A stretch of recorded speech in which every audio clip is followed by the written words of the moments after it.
at Mertech.com with your daily news update.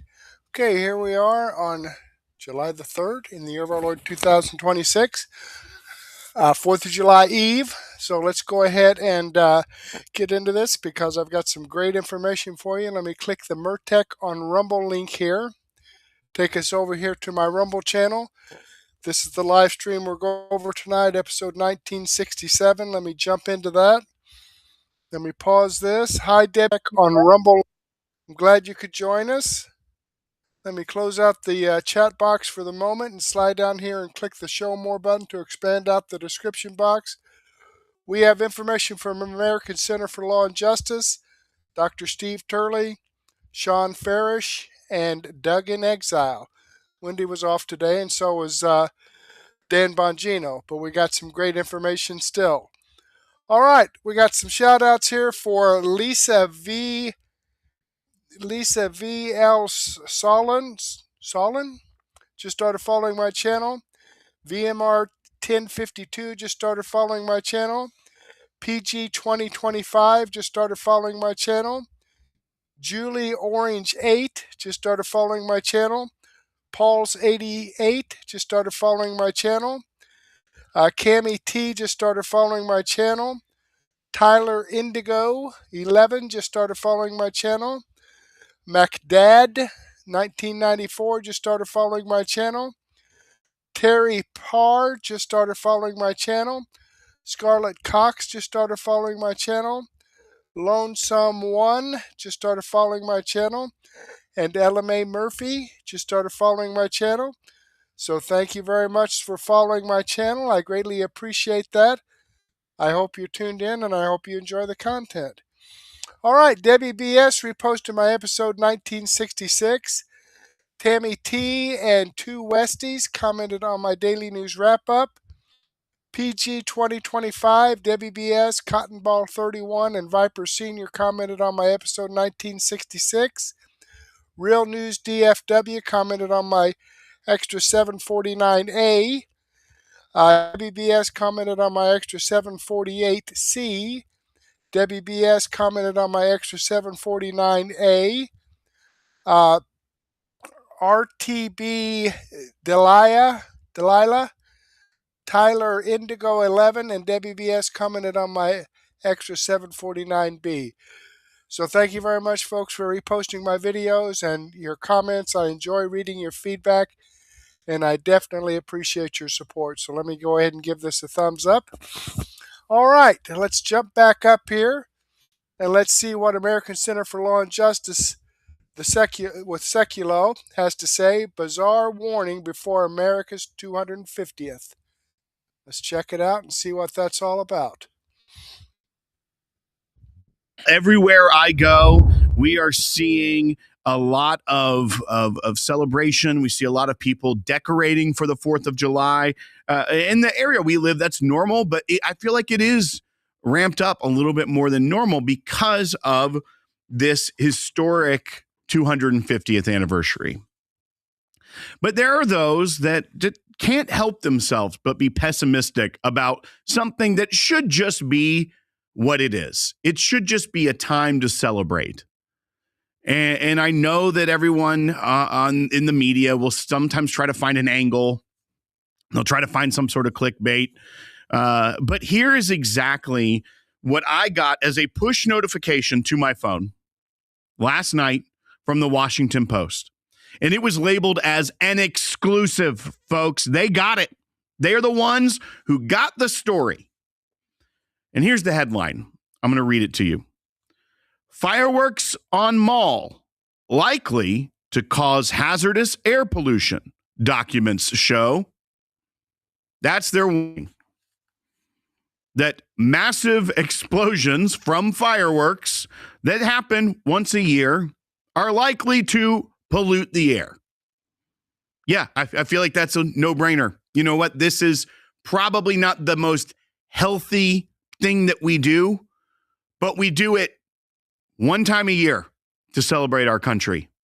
I think we're fine with that. I think that's something we have collectively accepted as okay, that this is setting off explosions in the air to mark the birth of our country, to pay tribute to the battles that were fought to secure our freedom. The Francis Scott Key line in our national anthem, bombs bursting in air, it's symbolism. We get it. But to write the exclusive as if they got the scoop that fireworks on the mall are likely to cause hazardous air pollution, yeah, I don't think you want to be breathing in all the time for prolonged periods residue from fireworks. I don't think that this is even something people questioned. But here we are. They can't let us have a wonderful celebration without trying to tear it down. They've been working hard at this. Going after reflecting pool. Remember the dead duck story that I talked about? I just couldn't get over that a dead duck was found in the reflecting pool. And then they found 2 more close by. That was a headline from the Washington Post. They don't want you to enjoy the celebration. They want to cast doubt over the future of our country. I understand also saying, okay, it's their job. They're the media. They're not supposed to cheerleaders per se. They're not supposed to only write happy stories or propaganda for the government. I feel like the 250th anniversary is one time we can just say, hey, you don't have to find a negative angle. You can just be happy, write about other things, but they're not going to give it up. And they're not the only ones. And I know a lot of you watching this broadcast aren't reading this, but just, I think, combat this with joy, with the fact that we are in the greatest country on earth. No matter what the media wants you to believe, no matter what some politicians want you to believe, no matter what some influencers want you to believe, that it is the greatest country on earth and in the history of the world. And we have a wonderful opportunity to talk to our neighbors, to be excited, to have a collective joy about our country and the future of this country. But Reuters, happy birthday, America? ? At 2:50, nation may be too divided to celebrate as one. And they're saying that, because President Trump's involved in all this, it's hard for Americans. They struggle with how to separate politics from pageantry. That's on them. And it's actually on you too, media, because you're having a hard time celebrating politics from pageantry. There's, once again, I read this morning an article from CNN. This is from Brian Stelter's Reliable Sources newsletter sent to my email inbox. The July 4th Balancing Act. This talks about how many networks are going to be covering it. And just wait for this part. The coverage is nonpartisan in nature, referring to NBC, ABC, CNN networks that are going to be having coverage of the celebration, as they should. The coverage is nonpartisan in nature, and intentionally so. But President Trump's plan to speak on the National Mall on Saturday night is ... complicating matters. Will TV networks show Trump's remarks live? Should they? What if he rambles into a political rant? What if he delays Washington's iconic fireworks show? You mean the one that's going to pollute the air, Washington Post says? I've been asking around, and my sense is that the networks are not turning Independence Day into the Trump show, even if the president may want that. News organizations have to assess how newsworthy Trump's speech might not be. First of all, that's a tricky sentence, Mr. Stelter. News organizations have to assess how newsworthy Trump's speech might not be. Normally you assess if something is newsworthy to cover it. So they're like, it might not be super newsworthy. Like, it is newsworthy, but it might not be super newsworthy. So we're going to cut away from it regardless. They're also trying to make it be like, this is Trump's 4th of July. And the ridiculousness to me is, if Joe Biden had won re-election and were in office before he dropped out, or if Kamala Harris had one election. This is the 250th anniversary. Journalists are excited to be able to write words in their story like semi-quincentennial, because you're seeing that everywhere. That's a word everyone says all the time when they say 250th, semi-quincentennial. If anyone else was president, they would be speaking on the 4th of July. It is an honor that you get to be the president during such a landmark anniversary. So them trying to say Trump is trying to make it about himself, he's trying to celebrate the country. He's trying to do everything around this is not very look at me, which is hard for them to believe. It is, let's celebrate America. Let's have a huge fireworks display. Let's clean up the reflecting pool.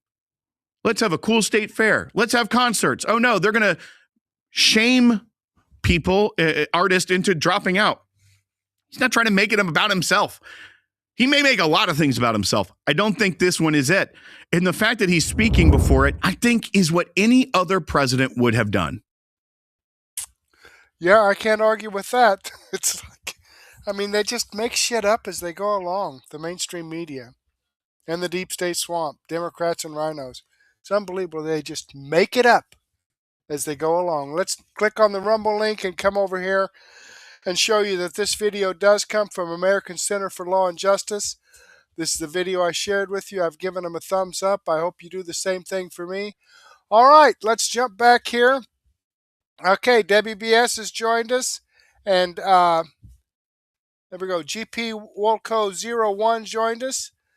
Hi there. I'll get back with you here momentarily. Let's slide down here and let's see what Dr. Steve Turley has to say about Mamdani, freezes, New York City rents, and then this happens. Okay? Let's see what that's all about. Once again, from beautiful Hudson Valley in upstate New York, we're here for just a wonderful family vacation for the week. If you've been with the channel for a while, you know we were here at this exact location literally a year ago last year. It's finally getting a bit sunny here, but what's happening 3 hours south of me here in New York is anything but wonderful and sunny. And I would argue it's actually probably the single most significant political story in the nation right now, but for reasons most people have yet to realize. New York, the Independent Rent Guidelines Board just froze the rent. That means if you're one of the more than 2 million New Yorkers who lives in a rent-stabilized apartment, your rent's going to be frozen next year.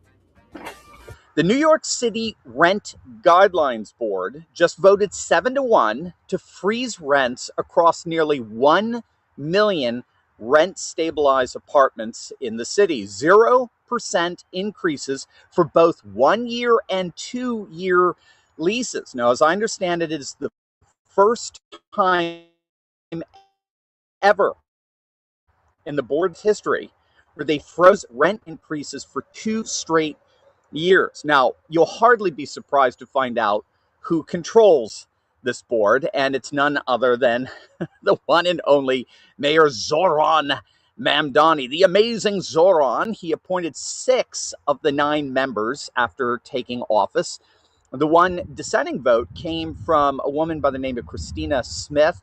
As I understand, she's the only landlord advocate on the board. Everyone else is very hostile to landlords. And she ended up resigning just the day after the vote, calling the whole process a predetermined political theater performance driven by the campaign trail, not by data. Because unfortunately for those clapping seals you just saw celebrating this move by Mamdani, the economic reality that the rent freeze crowd doesn't want you to realize is absolutely horrific, and it all centers on a single question. While rents are frozen, what remains unfrozen? What remains unfrozen? Well, things like property taxes and insurance and maintenance costs and utilities. All these costs keep rising. The Rent Guidelines Board's own 2026 housing supply report found that 57,000 rent-stabilized apartments are already vacant, up 9,000 in a single year because landlords can't afford to renovate them and still comply with the law. But it gets worse because half of the housing market is now officially frozen in place. All the demand has to be accommodated by the other half, the half that operates according to market principles, which means that those rents are going to inordinately skyrocket. The rent freeze does not lower rents for everyone. It doesn't lower rents for people who don't already have stabilized apartments. It does, in fact, the exact opposite. It drives up rents for everyone else. That's the dirty little secret about rent control. All rent control ultimately does is drive up the rent inordinately for all non-rent control apartments. It traps current tenants in their units, it destroys mobility, it pushes landlords towards foreclosure, and it takes another 60,000 apartments effectively off the market. And who are the people that get hurt by this the most? It's the working class New Yorker, the very ones who are stuck in between stabilized units on the one hand and rising rents on the other. And we're already seeing the disastrous effects of this economic insanity. Google co-founder Sergey Brin, the world's third richest man, just took a staggering loss in the New York City's rent-stabilized real estate market. And it's a direct indictment of the policies of Mayor Mamdani that he's now doubling down on. So Brin's investment firm, which is Amphitheater LLC, they held a stake in a real estate fund managed by A Real Estate. They control nearly like 6,000 rent stabilized apartments across the city.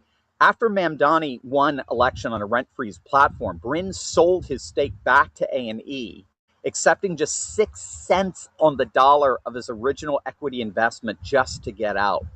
His gross stake was valued at approximately 79 million, meaning that the loss was absolutely huge. But the problem is this isn't an isolated story. Since 2019, the total value of rent-stabilized apartment buildings in New York City has declined by an estimated $75 billion. It's a 34% collapse in per-unit sales prices, while non-regulated apartments rose 23% over the same period. The FDIC sold $15 billion in loans backed by rent-stabilized buildings at a 40% discount. Landlords across the city are now telling brokers they want to walk away from their buildings entirely.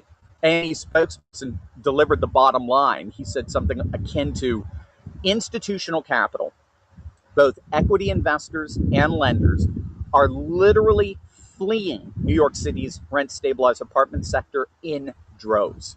That's Mamdani's rent control in action, not a housing utopia, but a $75 billion capital flight that will leave buildings crumbling and tenants with nowhere left to go.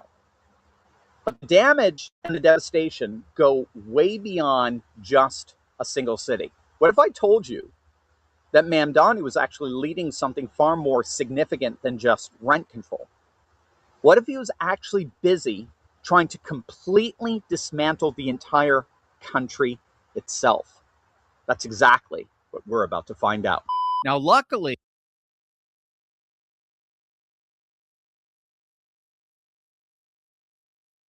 so just visit ground.news/Steve, click the link in the description, or scan the QR code. That's ground.news/Steve. The media keeps calling him a socialist. Some on the right call him, an Islamist sympathizer and the like. And yes, both of those labels are true. They have merit. But the more accurate and far-reaching ideology that Mamdani has ascribed allegiance to, something more dire, something more menacing. It's called third worldism. Now, third worldism is a post-colonial political ideology. It was actually born in the Algerian Revolution in the 1950s and 60s, forged by thinkers like Frantz Fanon, and it's given intellectual cover by Jean-Paul Sartre. And its central claim is as simple as it is fanatical. The world is divided into oppressors and oppressed, and it is Western civilization that represents the chief oppressing evil on the planet. The West is the eternal colonizer, and any force that resists the West is, by definition, morally righteous and politically virtuous. And this is key. Any and all tactics that the third world employs to overthrow the first world West's oppression is justified. Anything. Violence, terror, even the Hamas attacks on October 7th. All of it is not only just justified, it is actually morally mandated. So this isn't just mere political policy. This is a moral creed, And that's what makes it so dangerous. Zineb Rabua of the Hudson Institute says it best. In Mamdani's politics, the landlord morphs into a colonizer.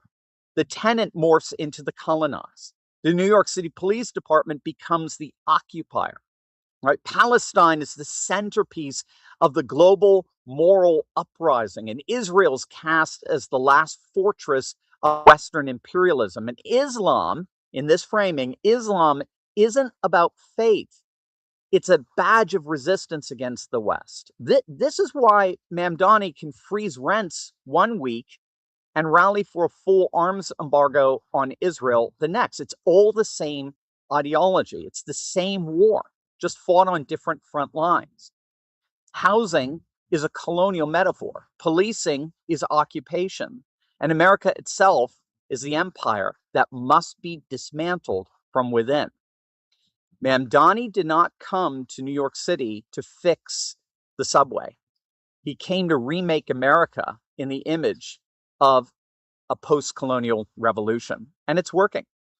You may have seen this, but yesterday in Colorado, in their first congressional district, the Denver seat, 29-year-old Milat Kiros, a radical leftist Democrat socialist, just unseated Diana DeGette, a 15-term incumbent who's held that seat since 1997. Now, DeGette herself was a member of the Progressive Caucus. She supported Medicare for all. She supported the abolition of ICE, but that wasn't left enough for these people.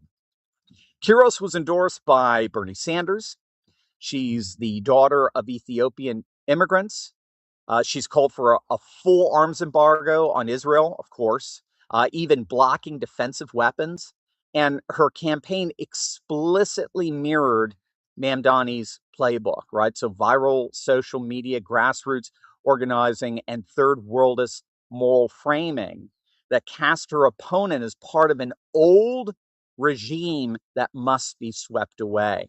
And we talked about the New York primaries last week, where we had three radical socialist third worldists all winning their respective primary elections, holding Mamdani's hand the entire way. Now, the good news in all of this is, and more election analysts are coming to this conclusion, they're saying this is the greatest gift that the GOP could ever possibly get. Even the Democrat strategist James Carville is saying this is a political disaster for the Democrats. And that's because third worldism is political poison outside of a handful of deep blue urban enclaves. The ideology that animates Mamdani and Kiros, this anti-Western, anti-Israel, pro-Marxist redistribution wrapped in decolonial moral language, it plays extraordinarily well in Brooklyn or in Denver or in San Francisco, Portland, few college towns, but plays nowhere else. It doesn't play in Ohio. It don't play in Pennsylvania. It don't play in Wisconsin. Don't play in Michigan or Arizona or Nevada. And a party that is actively purging its moderates in favor of anti-American third world zealots is a party that is lurching toward electoral disaster in swing districts. So the GOP's job right now is simply let them do it. Let them run. Let them run in every swing district that they can reach. Let the American people see clearly what the Democrat Party has become. Don't muddy the message, right? Don't get embattled into culture war sideshows. Just let the contrast speak for itself. And the pro-America party, the party of border security, economic security, and cultural security, will literally win every single time. So what do you guys think? Let me know in the comments section down below. And as always, make sure to smash the bell and subscribe button for Burr. Okay, there we go. Let me click on this Rumble link and show you that this video does come from Dr. Steve Turley. This is the video that I shared with you. I'm giving him a thumbs up. I hope you do the same thing for me. And, he's right. These liberals, Democrats, socialists, now, their plan sounds good. Okay, rent control. Yeah, these guys are making too much money or whatever. Yeah, they probably are making a lot of money off of these apartments. But then again, you freeze the rent. Things happen. I've had some rental properties, okay? And I'll tell you what, the people that live in those rental properties tear the shit out of these houses. I mean, it costs thousands of dollars to fix the place up again, suitable for someone else to move in. I mean, they wreck the floors, wreck the walls. Okay, now if everybody was, took care of the where they were living properly and didn't beat holes in the walls or let their kids paint all over the walls or draw markers all over the walls, or tear the floors up or overrun the bathtub and ruin the floor and they have to replace the whole freaking floor and bathtub. Okay, and not only that, you've got furnaces to go out, air conditioners to go out. Things happen. You got to, as a landlord, you've got to fix. You've got to put money into it to keep it livable. You freeze the rent, and just like he says, okay, you may freeze the rents over here, but these properties, I've got money from someplace, okay? Not only do I have to make money to keep the units up livable, but I've got to buy groceries myself. Okay, so, it sounds good, but it's not very practical. Okay, the thing is not prevent or make it so difficult for people to build additional apartments. That's the key problem right there, is they have so many controls and regulations, it's almost impossible or so unaffordable to build new apartment complexes or homes that the cost there skyrockets because of government control. That's it right there, because of government control. If you just let people do what they could do, things would be a hell of a lot better. I'm not saying they'll be perfect, but they would definitely be better. All right, let's jump back here. Let's scroll down and see what Shawn Farash has to say live on LFA TV. Okay, this is at the 3 hour and 31 minute mark, 52 seconds. So he generally comes on at 10 o'clock in the morning.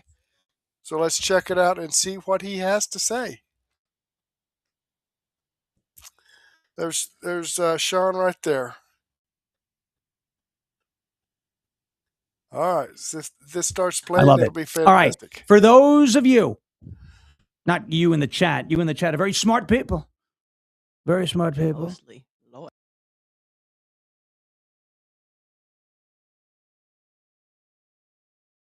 Have mercy. Today is a little Well, there's late. some people who aren't very smart people, but we got a lot of people. So sometimes you got to take the bad with the good. But you're very smart people. I have to say that. Very smart. The left loves to do you like to call everything you don't like communist. No. It's not about calling everything I don't like communist.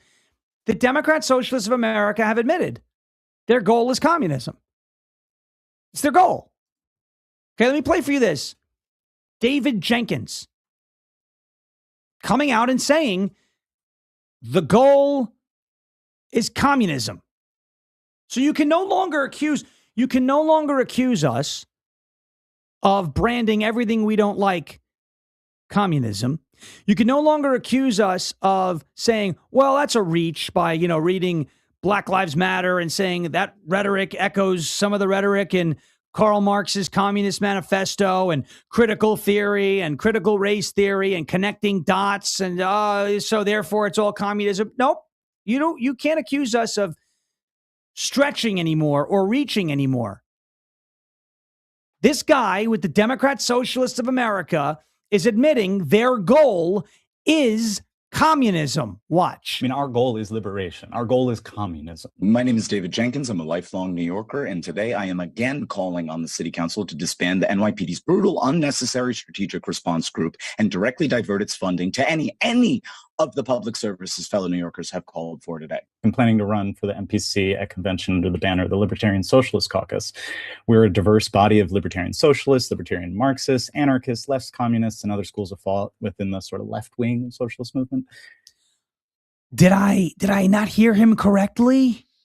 Did he not say that, yeah, we run under this libertarian socialist banner. We're Marxist. Our goal is communism. It's what he said. I mean, our goal is liberation. Our goal is communism.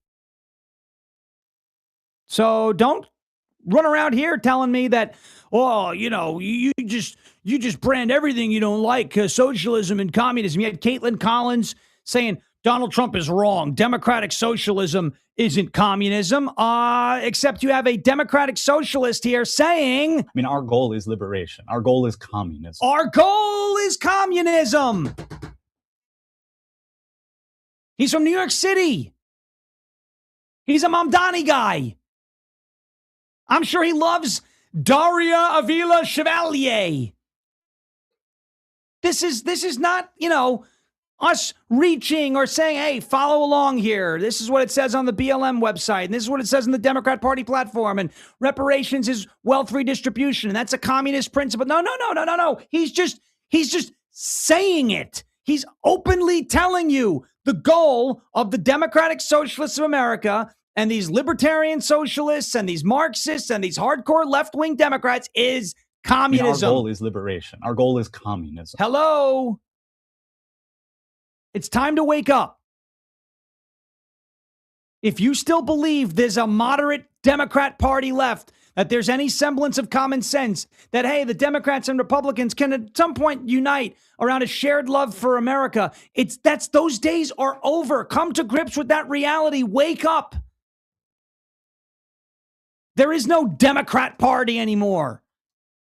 It's a communist party. It has been hijacked and taken over by these Democratic Socialists of America types who have admitted that their goal is communism. And I don't know about you, but I don't want communism in the United States of America. So what we've got to do, while we're frustrated with how our elections are run, is go back to the 2024 method. Too big to rig. Nobody stays home. Everybody participates.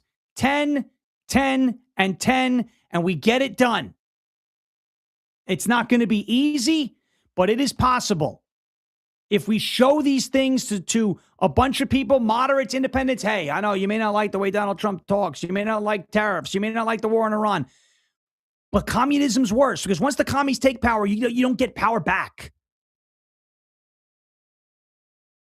You cannot allow people like this. I mean, our goal is liberation. Our goal is communism. To take your country. I mean, he's absolutely right. Just look at California. They passed laws. It's against the law to ask for ID in California. Okay? You could go to jail if someone comes up to vote and you ask them for ID. So I'm wondering what happens if a guy comes up and votes, goes and gets at the end of the line, comes up and votes again in a different name. How are they going to stop that? You're not allowed to ask for ID. They can say, hey, you just voted. No, I didn't. You can't ask him for ID. That must have been my twin brother or somebody that looks like me. Think about it. They could do that. All right?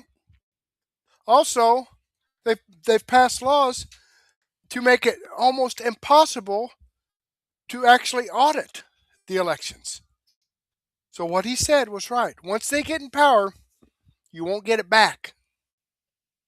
So we've got to stop them from getting in power. Make it too big to rig. Can't do it. Can't do it. All right. That's going to do it for today. Well, just about. I want to play for you a word from our friends at goldencrestmetal.com/LFA. Then we'll say our goodbyes. And I hope you all stick around because Jeremy Harrell is coming up next on rumble.com/LFA TV. Hit that thumbs up button. We're over 1,000 likes. I cannot thank you enough for being here, turning out after yesterday's show with Dan Bongino. Seemed a lot of people were filling in for Dan yesterday. We're excited. They're now here today. So welcome to the LFA family. We're here every day. We've been doing this for the last almost 4 years at this point now. LFA TV. One of the first channels to ever stream live on Rumble, by the way. So welcome to the LFA family. It's great to have you here, and we hope you stick around. I'm live every day, 10 a.m. Eastern time. I understand if you want to watch. Okay, I'm going to go back here a little bit. Let me see here. Let me come back here a little bit and share the beginning of his. I wanted to get that in there about the elections because that was just so important. If you're a Clinton Democrat, a Kennedy Democrat, Back it your up here. party purports to be pretty.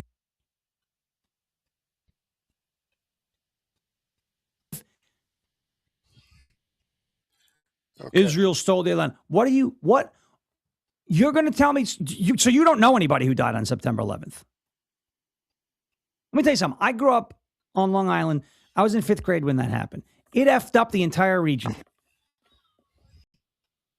There are people who are still suffering from whether it was carcinogens that they were exposed to on that day or PTSD, trauma, stress, grief, loss. Nobody deserved it. Nobody deserved it. Where is the media? Where are any Democrats? Do you have any balls to call this out? That woman is running to be a representative in our House of Representatives in Washington, D.C., blaming the United States for September 11th, implying that we brought it on ourselves. Not a single Democrat pushing back on this. Not a single one. If you are a quote unquote moderate Democrat, you're someone like, let's say on Fox News, like Harold Ford Jr. He seems to be pretty reasonable at times. I don't agree with everything he says, but he seems to be pretty reasonable at times.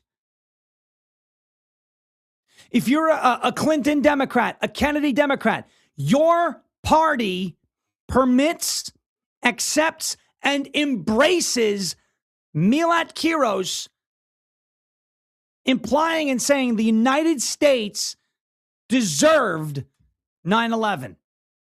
Nobody's pushing back. Not Hakeem Jeffries, who's out there in Brooklyn. Brooklyn hit pretty damn hard by September 11th in those attacks. Nobody is pushing back on this. When I come on here day in and day out, and I know I've been very repetitive over the last couple of weeks because it needs to be said that the point needs to be driven home. I don't care if I got to visit everybody's house and nail it in your head with this gavel and pound it into your heads. The Democrats hate this country. You cannot allow a group of people who hate the country to run the country. You just can't. Not a single Democrat is pushing back on that. Not one. Why is it? Why? Because she's brown? Oh, I don't want to be accused of being a racist. She's saying that people deserved to die at the hands of terrorists while running to be a member of our government. If that's not enough for you spineless Democrats to stand up and demand better from your party, then nothing will be. We are going to be coming up on the 25th anniversary of September 11th, a very solemn occasion, not just in New York City, but for the entire country as a whole. And you're going to have Zoran Mamdani leading those ceremonies or being a part of it in some way. And DSA candidates like this, like Chevalier, AOC, Rashida Tlaib, and some of these others who believe we deserved it. Heartless, soulless, godless ghouls, these people are. Ghouls. And anybody who is attempting to whitewash this or act like that's not what she's... Go away. Just get out.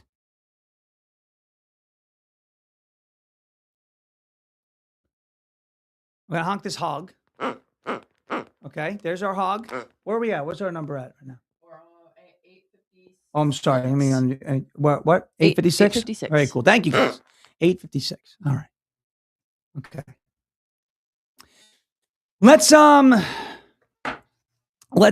move on. Let's move on.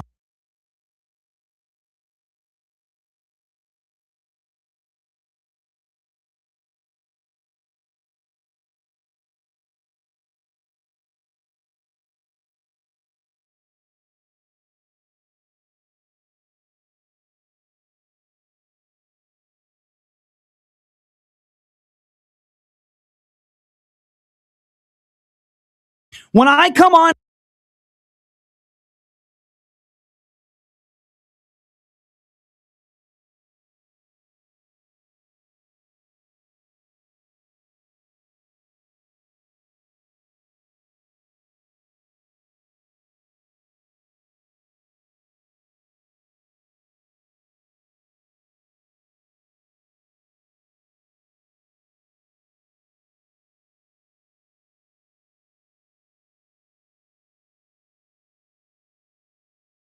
The Democrats are in a complete freefall as they watch communism disguised as socialism take over their entire party. I'm going to give you the dangers and all the strategies of how this could end up helping Republicans and MAGA win in this fall and in 2028. Watch this. Speaking about the data here, guys, a Gallup poll from September shows about 66% of Democrats view socialism positively, and that is about a 16% increase from 2010. Now it appears Kamala Harris may be trying to get in on the action. Fox News Digital confirms the former vice president has reached out or spoken to prominent progressives over the last several days. She's called New York City Mayor Zoran Mamdani. She's met with Congresswoman Alexandria Ocasio-Cortez. She's also been reportedly reaching out to pro-Palestinian groups. Here's Mamdani talking about his conversation with Harris.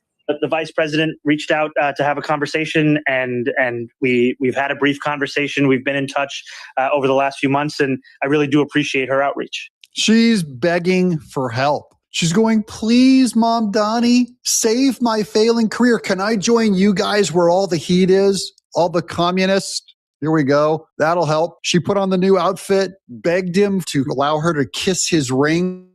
This is a disaster for the future of the Democrat Party. Yes, Kamala Harris, run. You'll literally be Kamala Harris. It's the latest sign that Harris may be trying to boost her relationships with left-wing Democrats as speculation builds around her political future and whether she's considering launching another bid for the White House. Democratic socialists are emboldened, repeatedly saying their movement is only beginning. After Donald Trump won the presidency a second time, my first instinct wasn't to run myself. It was that we would need to run somebody. I sincerely believe that money in politics is the greatest thing that's preventing us from passing things like Medicare for all and universal child care, and seeing that the Congresswoman had been taking millions of dollars from a lot of these different industries was a sticking point for me. This is Milat Kiros, the lady that ran and is ahead in the primaries in Colorado. She defeated the longtime incumbent who'd been there for 30 years as a Democrat leftist. She wiped her off the map. This is a 29-year-old who got fired from her law firm and worked as a barista, then exposed herself as a radical communist, anti-Israel, pro-Palestine. This is the Hamas Gaza wing of the Democrat Party. And you'll see her when she starts talking to the public. She is a screaming commie. Are so important, especially in moments of crisis like this right now for our economy and our democracy. And I decided to run. And looking ahead, one of the next big races to watch is in Michigan, where progressive candidate Abdul El-Sayed is running to replace going Senator Gary Peters. The Democratic primary is happening on August 4th. That's in Michigan, another radical. So the Democrats are going like, this is just a radical wing out in New York, a bunch of crazy leftists. No, this has reached out to Jersey, Michigan, and as we already said, Colorado. This thing is getting out of the Democrats' control. They are going full communist, and they don't have anyone to fight it because they're like, yeah, but they help us win. And even Kamala Harris now is proving it by going over and trying to get in on that communist action. I think Kamala Harris deserves a full nomination term for her to present her ideas. This is a Republican going, yes, please run Kamala Harris. We couldn't be happy for her. And obviously the fact that she's courting people like Mamdani, these socialists and communists, and like goes back to the radical leftists, because the Democrats are in big trouble as a party. They're in the death spiral because now they have these people inside their tent. This is who the Democrat Party is today. These radical leftists that want to fundamentally transform our country. And that's why we have to fight. That's why we have to come together, unite, and we have to win. We have to win to save the country. We have to win to move our policies forward. There's a lot at stake. Certainly Kamala Harris, the meeting with Mamdani and these radicals shows you where the left continues to go, where they want to go. But listen, she has to kowtow to these radicals to try to win. If we unite, we will win. If they unite more than us, they will win. That's how voting works, guys. So the Republican Party, we need to build a real coalition. We've always had a natural coalition around the Constitution, around the Patriot, around tradition, around conserving what is true instead of progressing into madness to radical communist theory. Now, when the Democrats make this kind of a mistake, what do? You let them make the mistake. Watch this. I was the only Republican in the nation to beat an incumbent Democrat in a blue state in 2024. I'm the second closest Republican win, but that is the cracks in the Democrat socialist dam starting to form. And we saw it again in the municipal elections in my district last November, 2025. Where these far-left socialists, some of them actually incumbents on city councils, were actually losing their re-elections. And so I'm very confident that when we have just this simple compare and contrast, I voted to make overtime tax-free. My opponent retaxed it. I voted to reward job creators and innovators, reward that work. My opponent voted to retax that and increase the tax rate on small businesses above that of the large corporate tax rate. I voted for more American energy. My opponent wants to ban natural gas, confiscate your stove, confiscate your natural gas furnace. I support our farmers and ranchers. My opponent has called them horrific. That is an exact quote. He called farmers and ranchers horrific. You draw that contrast, I think people are awake. They are paying attention to that message. And I think that we're going to get Colorado and the nation headed in a good direction. I'd be the biggest gift the Democrats are going to give the Republican Party in the 26th election. These far-left candidates. When your opponent is making a mistake, don't interrupt, and the Democrats are self-destructing right now. Yeah, when they make a mistake, don't interrupt. We're going to let them crash that ship right now. That's the best strategy. This is what I mean by all this socialism and communism happening in the Democrat Party actually ends up benefiting MAGA if we can stay united. Now, speaking of staying united, I am united with Chapter. Here's why. This is from you guys. I called Chapter, told them Okay, Doug I'm sent. going to go ahead and get it past this commercial here that he has. Okay. Communist takeover of the Democrats. This is the all-in cast, which we reference a lot on how Hakeem Jeffries is so weak. He has nothing to fight them with. I don't agree with them on everything, but he also, over the weekend, I did a lot of reporting about why he did this. He endorsed the socialist candidates in New York. Why did he do it? Because they're the nominees of the party, and the energy and the action and the base of the party is for these folks. They like them. They excuse or like their controversial positions. They like how liberal they are. And this is where some people on the right make a mistake. These are positions that are popular with tens of millions of Americans. Tens of millions of Americans would like single-payer healthcare. Tens of millions of Americans would like to abolish ICE. The problem is many, many more Americans don't agree with these positions. And if you want to be a majority party and win general elections, you can't have these positions. No, you not only can't have these positions, you can't have a split in your party. So I hope these divisions divide between old-fashioned Democrats and the new communists. I want them to divide their party. But the whole thing is really about young kids just demanding taking other people's money. Here's Jesse Waters on the 5. Is our country being taken over? Maybe. We'll see how it goes. I think what's going to happen is the Democrats are right now going to accommodate the commies and see how they do in the midterms. So if they do poorly in the midterms, then they blame the communists, and then it's a civil war. But if they do well in the midterms, then it's going to be kumbaya. It's going to be a rambunctious Congress, but that civil war will be put off for another time. There you go. There's the radical right there. The radicals, and as he said, this fall is going to be a testing water for the Democrats to decide which way to go. Now, I just want to check this out. Over at Polymarket. So Polymarket is a betting site where you can bet on anything. And this is a very interesting chart they bring up. The Republicans' chances of retaining control of the Senate after the midterm elections has climbed to a 4-month high, with current odds standing at 58%. What does that mean? This is the fallout from the announcement of Democrats going full commie. Look at these numbers. Look at the red. The red line is over here. It was dipping down, and now it's zooming up like never before. And we would like to thank the communists in the Democrat Party for helping the Republicans go. This is a great one from the Babylon Bee. They said a liberal in a private jet upset as he looks down and sees all the cows causing climate change. This is the hypocrisy on the left. They made another joke about an ex-terrorist that said the terrorist isn't sure if he should perform an act of terror or run for the Democrat Senate seat. That's where it's going. Now, here's Hugh Hewitt on the actual rundown of the explosion in the Democrat Party of socialist communists. He's giving names and numbers and showing it's not just New York. Now, this is that Daria Liza Avila Chevalier in New York. We're calling her DAC instead of AOC. Adam Hamawi in New Jersey won. Melat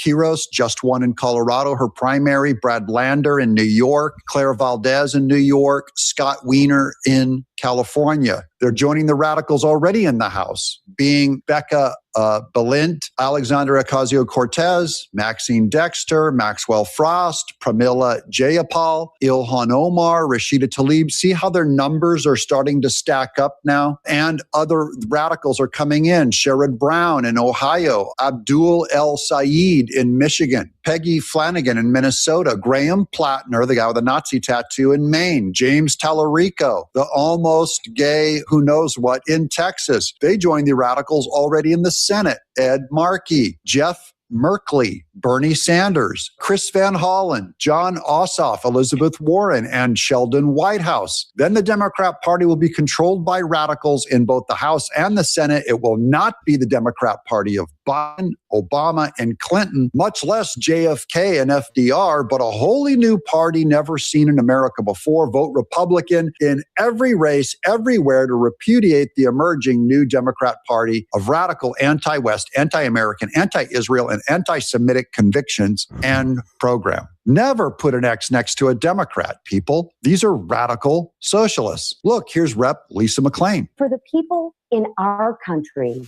who want to turn this country into a communist country, leave.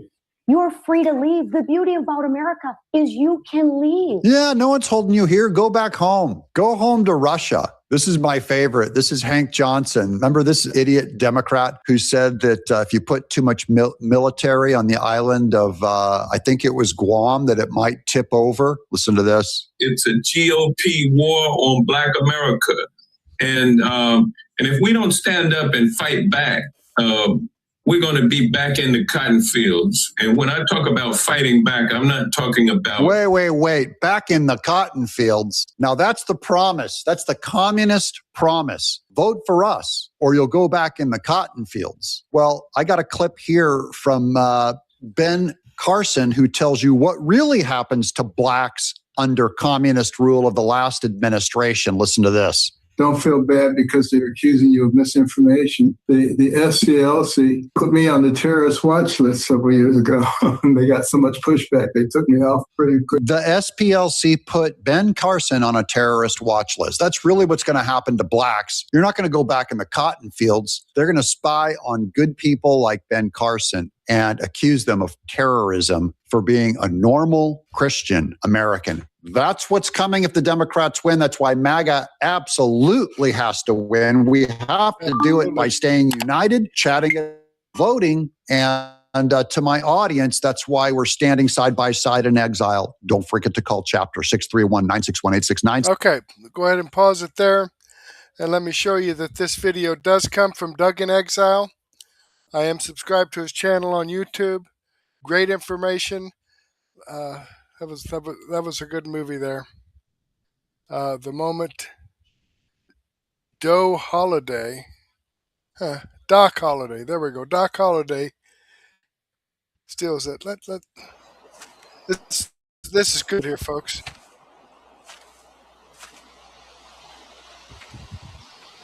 Well,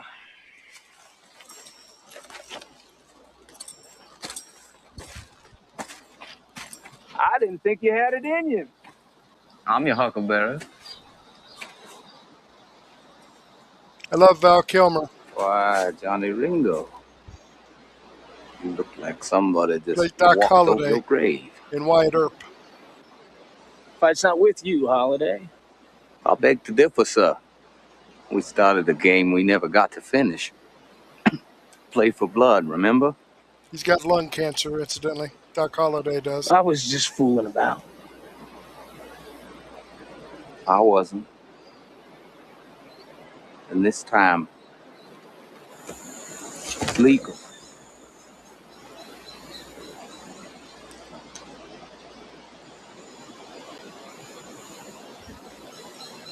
All right, Lunger. Let's do it.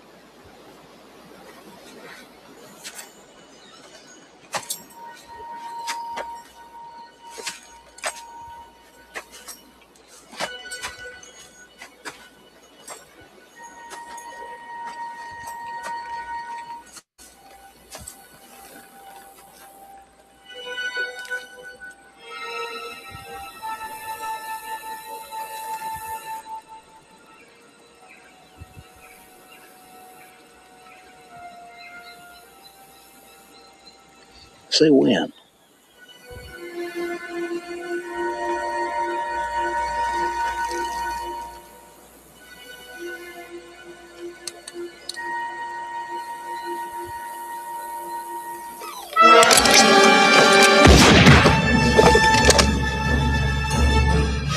Come on. Come on. Oh, Johnny. Come on.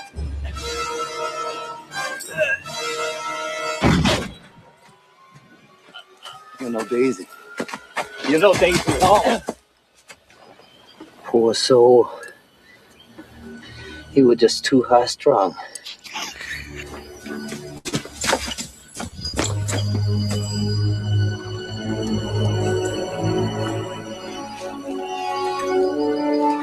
I'm afraid the strain was more than he could bear. All right. It's a great movie if you want to see it. But at any rate, okay, let's get back to this. Sorry, I didn't mean to get sidetracked there. Let's get back here to the description box, and let me remind you folks that the videos that I shared with you here tonight are videos that come directly from the producer. Okay, I've got the links to the videos here in the description box, as well as the links to the producer's channel if you want to check out more information they have. These videos that I've shared with you are videos that I've posted on Murtech.com. And the link to Murtech.com is in the description box below. I have over 40 videos here that come directly from the producer. No nonsense, common sense, logic, and truth. This is your one-stop shop for information that you're not going to get on the mainstream media, because all they feed you are a pack of lies. But I try to find producers that will give you the truth. Okay? All right. So let me tell you that I would like to share all this information with you, but unfortunately I don't have the time to do so, and that's why I've put together my daily news wrap-up playlist. We're going to start off with On the Fringe, X22 Report, the Sean Spicer Show, and We Know, We the People News, AP for Liberty. A ton of great information here, folks. JD Rutger Show. But go ahead and take a break right now. Grab a cup of coffee and a donut or sandwich and a soft drink or a beer or maybe a nice glass of wine and some cheese, and meet me back here in about 15 or 20 minutes and we'll get this going for you. But in the meantime, I do want to thank you for being with me here. Hopefully, I'll get to see you again later, and may God bless.